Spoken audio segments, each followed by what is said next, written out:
Hello and welcome back to our channel. Today's video, 8 tips to ensure a successful luxury vinyl plank install. These tips should work no matter what brand or style luxury vinyl plank you are installing. Step number 1, read the directions. Every manufacturer is just a little bit different. The manufacturer I used asked for a staggered brick pattern. Some ask for a random pattern, want to make sure that each end is more than like 4 or 6 inches long.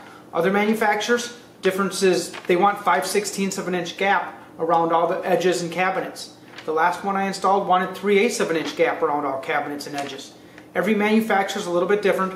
Make sure you follow the specifications of the manufacturer that you're using, not the manufacturer that you used last time. Tip number 2, plan ahead, especially if your room is small or your pattern is obvious.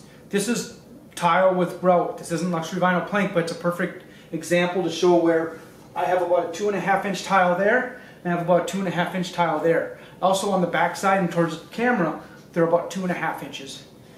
By having everything square instead of this tile against the door and having a 4-inch gap over there, it's much more aesthetically pleasing. In the kitchen, where the same floor went from the kitchen to the garage entryway to the half bath and then back to the laundry room, it would have been impossible to do this. But both upstairs bathrooms and this entryway, I sat down, I did some measuring, I figured out before I laid the first tile because I wanted to make sure that everything was centered if possible. Tip number 3, keep your environment as clean as possible. If you have any kind of dirt, sawdust that gets in this tongue and groove, they're not going to want to lock together all the way. One thing I ran into with mine was this little, wrong corner. This little piece here you can see kind of dangling off. Every box had a couple of them in it. If you didn't pull that off, that created an issue when the tongue and grooves came together. If that fell off and you didn't realize it and it ended up underneath your floor, it could give you a hill that you would notice afterwards. Keep your environment as clean as possible. I kept a little hand broom with me and I was always sweeping as I went just to make sure that any sawdust or anything that ended up there during the process was removed before each tile went down. Tip number 4, don't be cheap. This is probably the hardest one for me because I'm naturally cheap as shit. But if you cut a tile wrong and you have too large of a gap along a wall or along a cabinet, you think, well, I think the 1/4 round will cover that, and it doesn't, you're going to be mad at yourself. And you have to buy them in full boxes anyway. So whether you had 5 left over, 7 like I did, or 8 left in the package, would it really make a difference? Not at all. If you cut a tile wrong, replace it with a new one. You're going to thank yourself in the end. Tip number 5, inspect every tile. Out of 500 square feet, I had one tile that had a weird little imprint mark where the picture just didn't quite look right on it. If I wouldn't have noticed that when I was installing it, it would have been one of these tiles here in the middle of the walkway. I would have been so mad at myself afterwards. I ended up using that tile in the laundry room where I had to cut 4 inches off the edge of a tile anyway, and that went in the garbage. It worked out just fine. But inspect every tile before you install it. You don't want to find out afterwards that there was a flaw in the print and it's just too late. You're going to damage tiles when you start peeling these back up. Once they're in, they're in. So do yourself a favor and inspect them each first. On a side note, when I installed a different floor than I have now in the entryway, one of the tiles had a fly that got squished into the print. It was a fake a vinyl tile that had travertine look to it, and it kind of looked like a fossilized fly. I used that tile because I thought that was cool to have this fossilized fly in this vinyl tile, but for the most part you're not going to want to use a tile with a flaw, and just return it to the store and get a new one. Tip number 6, when you're snapping your tongue and grooves together, make sure they're all the way together.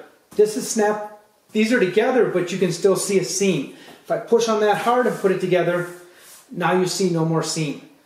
If you leave a gap in here, you're not going to like your results, and that gap is going to transfer itself out to the next row of tiles and the next row after that and the next row after that. Sometimes you have to tap on the end of this a little bit with a mallet, put a scrap piece on here and tap on the scrap piece is the best chance of not damaging this tongue and groove. But the tip is to make sure all your seams are tight together before you go to the next plank. Tip number 7, change your utility blade often. I went through 10 or 15 utility blades while doing this flooring project. All it takes is a utility blade and 3 or 4 score marks you're able to break these with a nice straight line. But the tip of that blade gets dull faster than you would think. After doing this 6-7 times, you'll find that it just doesn't cut as deep. And when it's not as sharp, it's more likely to jump off that line and damage that tile. Change your blades often. I realize that most of the blade is sharp, but it's these 2 points that matter. And for my 8th and final tip, if you have to cut out around a vent, around a wall, around something that has multiple curves to it, you can do this with the utility knife. But these 2 side scores, you're going to have to score that 10 or 15 times to be able to break it out of there. If you have a bandsaw, if you have a jigsaw, these work very well for going around odd shapes. This jigsaw I paid like $25 for. It doesn't take anything special, doesn't take anything fancy. I did do all of my cutting using the bandsaw. It worked really well. I do have a very cheap blade. I think I pay $25 for 5 of them from Sears. It did dull the blade. I didn't realize it when I was cutting these because it cut these like butter. But as soon as I tried to cut oak with that blade when I was done, yeah, it was time for a new blade. But if you have to cut around anything strange, weird shaped, the bandsaw, a jigsaw, works really, really well.